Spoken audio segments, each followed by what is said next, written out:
kutoka Harare mpaka ipate Beti Bridge yani. Kuna kutwa nzima ya kwenye gari. Basi mimi nikatoka naye mpaka Harare town ile. Ndo naingia ile Harare sasa naona hii hapa Harare. Mzungu ananiambia sasa bwana mimi hapa nimekufikisha. Alafu pale akaniambia tulia kwanza. Nikaondoka naye tena mpaka stendi ya magari ambayo yanatoka pale Zimbabwe sasa kwenda kupitia ile kwenda Beti Bridge ile. Magari yanayokwenda upande ule kule akanambia sasa hapa ndo stendi hapa, magari ukipanda hapa ndo yanakwenda mpaka kwa Beti Bridge. Ule mzungu basi poa mimi naagana naye bwana. Kaniacha pale stendi. Mimi nimezunguka hivi. Hajakuacha hata kidogo. Haja niachia kitu. Nimezunguka hivi kwa maana angalia marasta wale vitu vyao na mimi wakati huo nazo dread nazunguka na shangaa pale. Mara naona ile gari tena imerudi ya ule mzungu. Ndio ule mzungu sasa anafungua ananiita. Ananikabidhi hela ya Zimbabwe au sio bwana? Ananikabidhi kama 500 hivi. Anambia bwana hii itakusaidia hii. Na yeye vile na yeye ananikabidhi namba za simu. Yani kama ukitokea na tatizo lolote hapa Zimbabwe nipigie hizi namba za simu mimi nitakuja popote. Nikamwambia sawa. It's okay. Itakuwaje? Pale stendi sasa najiuliza, nikasogea pale naangalia vitu vya rasta vinyago nini, usio bwana. Mungu tu kaenda kwa rasta mmoja pale. Nikawa naongea naye Kiingereza, nikaongea pale. Akaniambia, "Wewe Mtanzania?" Nikamwambia, "Mtanzania bwana." "Umekuja lini hapa?" Nikamwambia, "Mimi nimekuja leo hivi, kuna mtu kaniteremsha hapa." Anambia, "Hapa kuna ndugu zako hapo." Nikamwambia, "Kweli?" Anambia, "Wako ndugu zako hapo. Tuanze nikakuonyesha."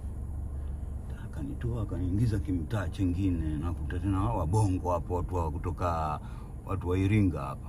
Chizi mmoja rasta kwao Iringa hapa lakini pale Harare amekaa sana pale. Kenda nikafikia pale kwake kwenye banda lake la kuuza vitu. "Vipi mjomba hapo bwana? Vipi wapi?" Ananiambia, "Mimi naenda South Africa." "Wewe unaenda South Africa hivyo ulivyo?" Nikamwambia, "Nimeamua niende, itakuwaje unafikiria?" Ananiambia, "Kweli." "Sasa pasipoti?" Nikamwambia, "Mimi sina pasipoti." "Una hata pasipoti temporary una?" Anamwambia, "Mimi sina." Unaona hii? Nikamtolea kile kikaratasi. Unaona hichi ndo kanipa kicha wangu mmoja anaitwa Jagani. Ndo kanielekeza hii boda njia hii. Hii ndo nilivyokuwa navyo, sina chengine. Ule mjomba ananiambia, "Wewe kweli wewe mjomba? Wewe msafiri." Wewe kweli msafiri. Yaani mimi mwenyewe siwezi hivyo. Maana huna chochote. Sina chochote, niko kama nilivyo. Shikaji ananiambia, bwana mimi sina la kukwambia lakini nitakalo kusaidia mimi hiyo hela ulopewa hiyo au sio bwana, na mimi nitakuongeza hapa lakini itabidi utakaa leo kesho kutwa mimi ndo nitakuongezea hela au sio bwana, alafu nitakupandisha gari mpaka Beti Bridge. Alafu utakapofika Beti Bridge kuna mtu na usio bwana nitakupa namba zangu za simu au sio, na wewe mtu umuulizie, ukishampata huyo tu yeye sasa ndo atajua pale akuvushe vipi. Nikamwambia poa. Basi nikakaa siku ya kwanza, ya pili, siku ile ya tatu asubuhi tukatoka kwake, maana yake mimi nilikuwa nalala pale kwenye banda lake la vitu. Akija asubuhi anafungua pale, mimi naamka bwana naye nenda kanywa chai, bwana mimi ndo zangu kunywa chai narudi pale. Basi siku ya tatu ndo kaja bwana, ile siku ndo leo nimekuambia. Lakini sasa huko unakokwenda kanijia na kijirasketi, kanitilia suruali mle kama 2-3 hivi. Sasa yeye sasa pale sijui alikwenda sehemu gani akanitengenezea kitambulisho yani kama mimi mzaliwa wa pale Zimbabwe akanitengenezea kitambulisho. Jamaa alikuwa smart sana. Yani bwana brother, unaposafiri ndo unajua kweli unakutana na watu wenye roho nzuri. Yani wenye kuelewa ile struggle iko vipi. Akaniambia sasa hichi hapa nimekuletea au sio bwana, nenda kapige picha pale nikaenda sehemu kapiga picha, tukachukua ile picha ile kidude kile na ile picha tukagandisha pale. Akaniambia sasa hichi ukishavuka boda hichi ndo kitakusaidia wewe kama Mzimbabwe huko unakokwenda. Kwa siku ile nikapanda kwenye basi pale kwa asubuhi tu, tembea na basi ile mpaka tunakuja kufika Beti Bridge imeshakuwa kwenye saa 8 hivi mchana. ni mchana ile, kashuka pale kwenye basi, kaangalia kuta maroli pale yamepakana yanaovuka, mengine yanaingia huku. Kicheki ile boda yenyewe ilipokuwa na senyenge za kaburu, mwenyewe naona hapa kweli si mchezo. Itakuwaje?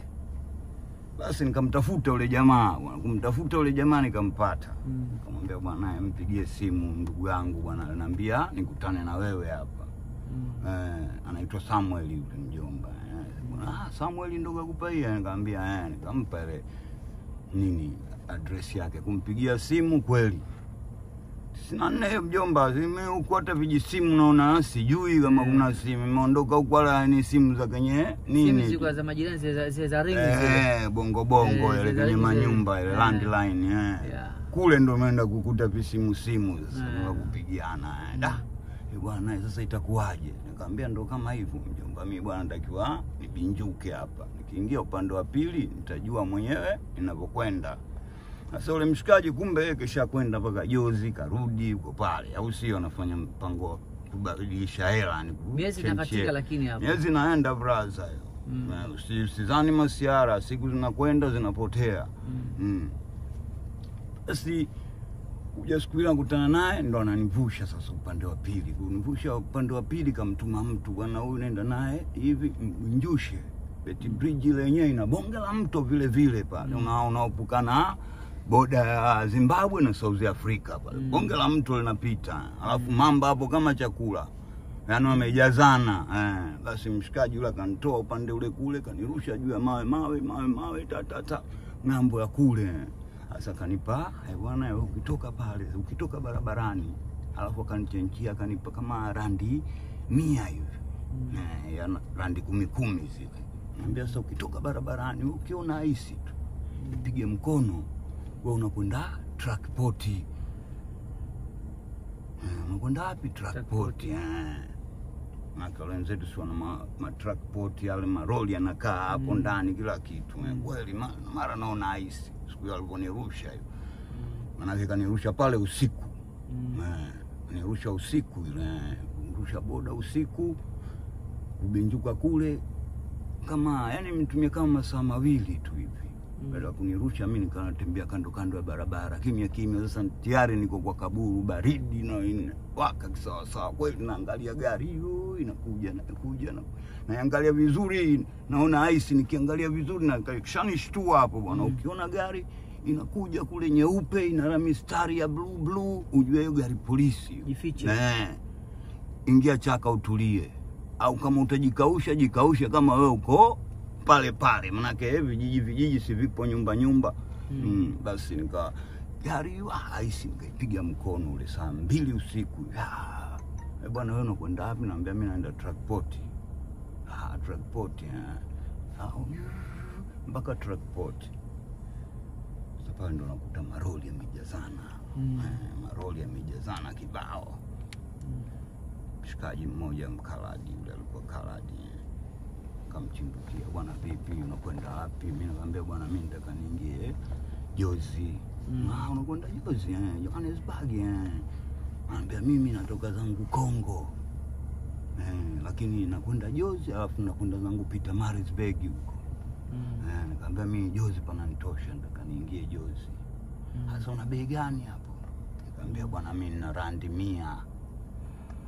Yani na 10 zile ziko 10. Yani hapo ndo nimeshika randi ile, naiona randi ile 10 zile. Bwana sasa itakuwaje? Nikamwambia hivi mimi ndo nilivyo. Akanambia subiri basi, mimi nakwenda zangu ndani huko. Anakwenda ndani kuandikisha. Akaenda zake ndani mule, akatoka pale. Nadhani ile ukaguzi wa mizigo ile, kenda na karatasi kurudi pale, anambia ingia ndani ya roli. Yuko yeye peke yake. Yani hiyo ilikuwa kama bahati naona ya Mungu bwana. Usiku tembea mpaka asubuhi saa 3 ile ndo tunaingia Jozi ile. Yule kichaa yule mshikaji akafanya usmart, ananiambia tena wewe hapa ujui mjini, ujui wewe mji huu. Sasa mimi nakuingiza mpaka station. Tunataka kwenda Cape Town, naambia nakuingiza mpaka station. Alafu hapo station sasa ndo utafanya mpango wako wewe wa kwenda zako kepu. Yule mjomba ananiingiza mpaka station, ananiacha station, huyo anakwenda za mimi sasa pale ndo naiona Johannesburg. Hapo na miezi mitatu nakwambia brother. Njiani ndo naiona ile Johannesburg. Kutoka Bongo hiyo. Mpaka ndo naifikia ile Jozi miezi mitatu. Brother. Sema survive si mchezo. Naona brother huyo. Hii Jozi itakuwa vipi hapa? Ndo naona ile ilivyo. Basi akili kanituma, hebu ingia station. Nikaingia station mbele train, nikaangalia namba train hii Cape Town, bango ile kubwa hii saa ngapi inatoka, panake pale train inatoka saa 7 pale Jozi. Inatoka saa 7 mchana hapa. Nakwenda mpaka kesho saa 7 ndo naingia Cape tena. Saa 7 sijui saa 9. Itakuwaje? Sasa akili yangu yote nanituma hapa, nitaingia vipi huko ndani? Mimi sina tiketi. Na pesa hapo mfukoni? Na randi 100 tu. 100 tu ile bakia. Na ndo na ila sunanua kitu natafuna. Nitaingia vipi hapa station mimi? Sina tiketi. Bana brother, acha. Naomba basi nikaizunguka ile station ile. Nikaja nikaiangalia mpaka mwisho ambako sasa kule ndo treni zinapoingilia. Nikaangalia. Je, nikiingia hapa kule nitafika kwenye zile platform zile?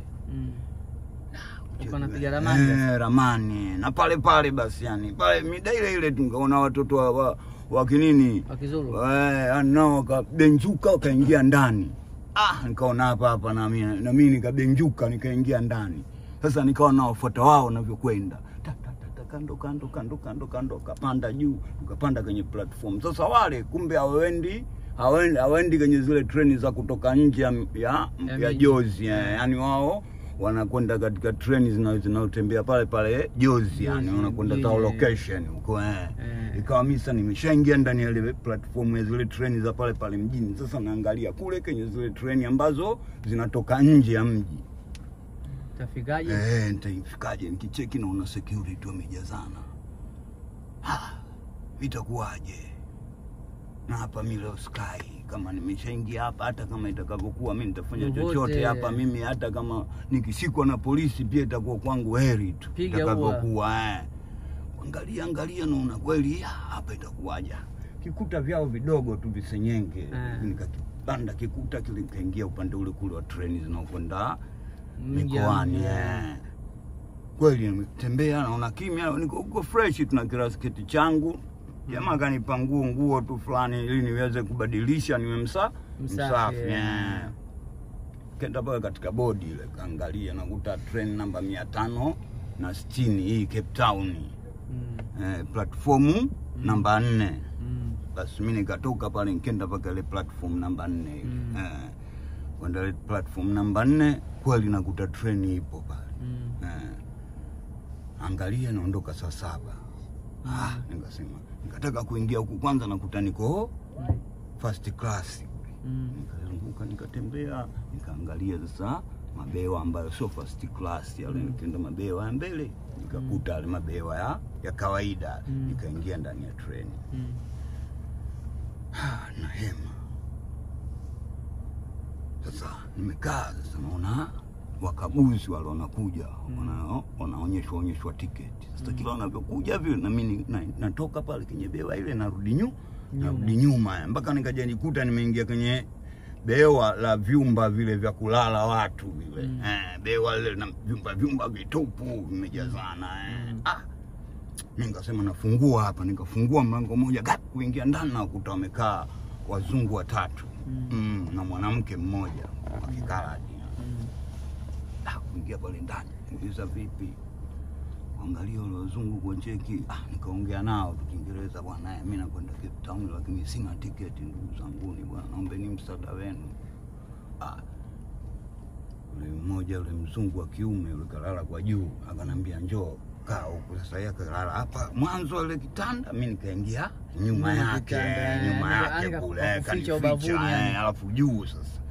Mara dakika kadhaa tu mkaguzi anakuja mule anagonga tiketi. Anaingia mle ndani, wale wote wakampa tiketi wale.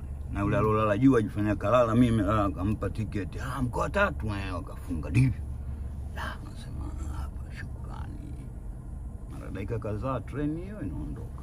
Basi yule la jomba brother ndo amenipa kampani mle ndani ya treni. Kila sehemu unapokwenda ukaguzi mimi niko pale pale. Ukitoka mimi sitoki kwenda kokote.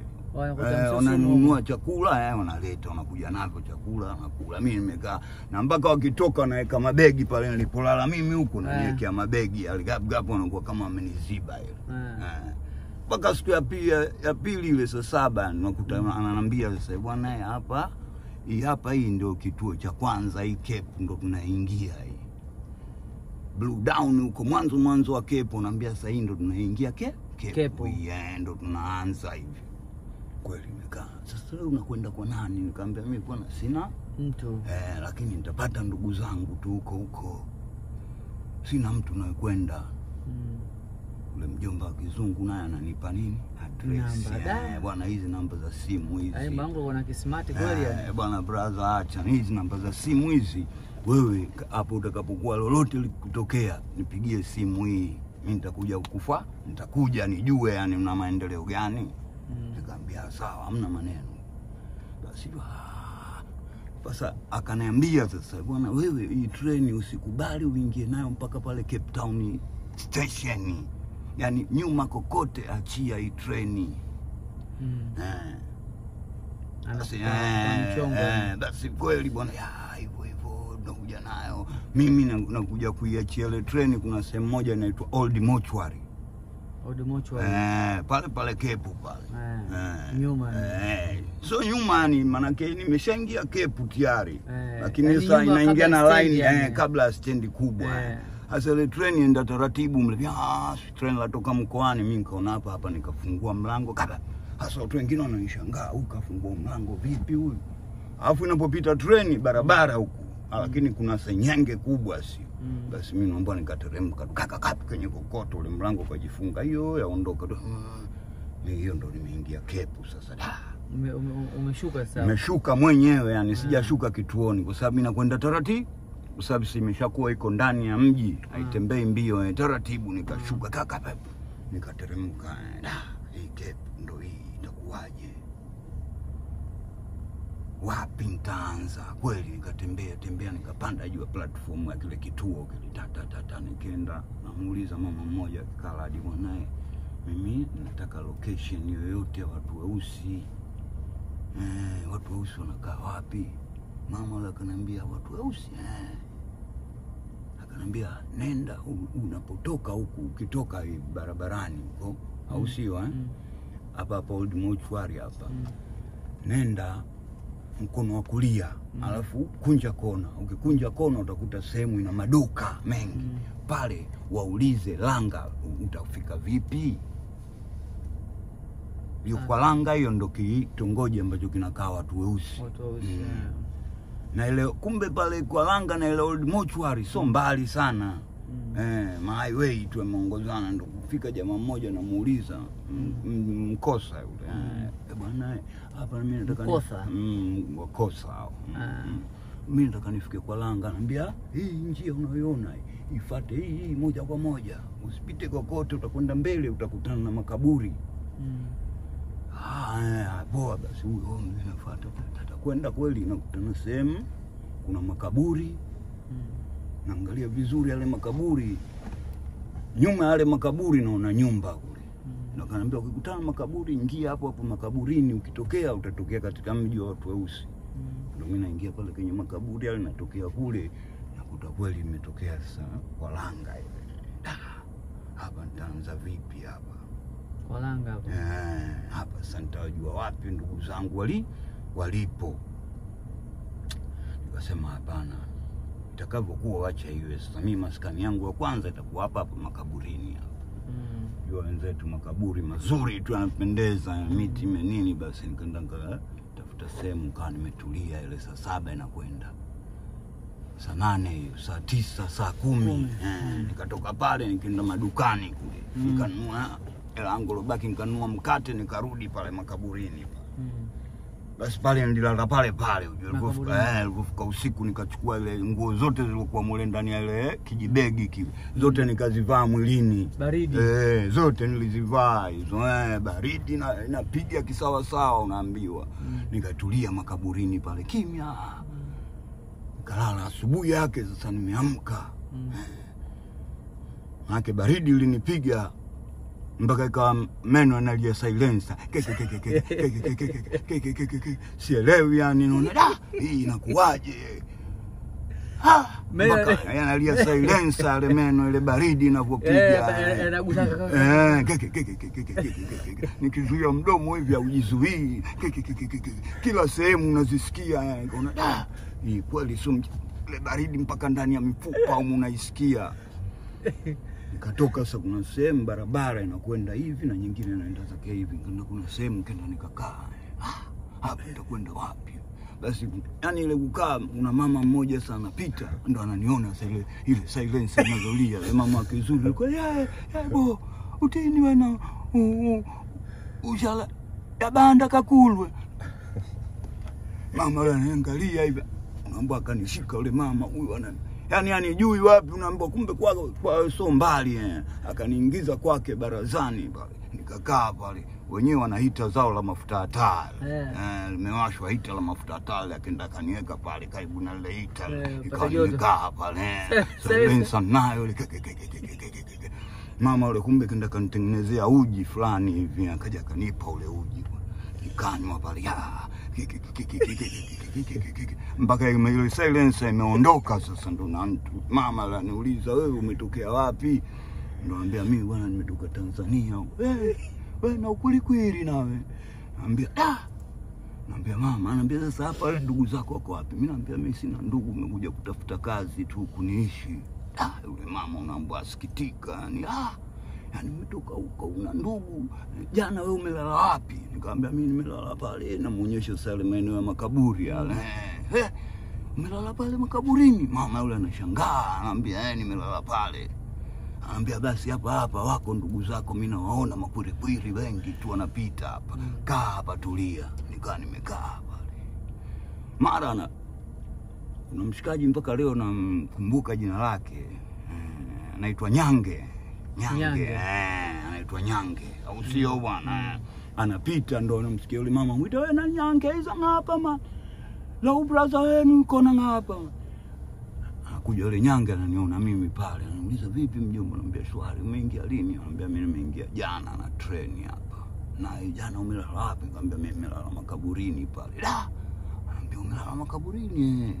Mama nikaongea naye pale Kiswahili nange tuongea yule mama anacheka anambia sasa Nyange umeshakutana na ndugu yako amchukue huyu ndio yule Nyange anaondoka naye pale na kwenda naye nyumbani kwake kwa mkewe karibu na kanisa tu kwake. Basi pale unafika kwake pale sasa ndo naanza pale maisha sasa ya kujua kwamba nimekutana na ndugu zangu sasa maisha yatakuwaje. Sawa Ahmed, tuishie hapa kwa leo kwamba maisha utayajuaje unaoshafika kwa ndugu yako kwa Nyange. Kwa hiyo kwa leo tutaishia kwa hapa kipindi chetu cha maisha ughaibuni. Tuko na ndugu yetu Ahmed aka Raska Diole. Kwa hiyo kwa leo tutaishia hapa. Msisahau pia kuisubscribe pia channel yetu na pia msisahau kushare channel yetu ya YouTube Bab_safe. Kwa leo tunaishia hapa. Shukran.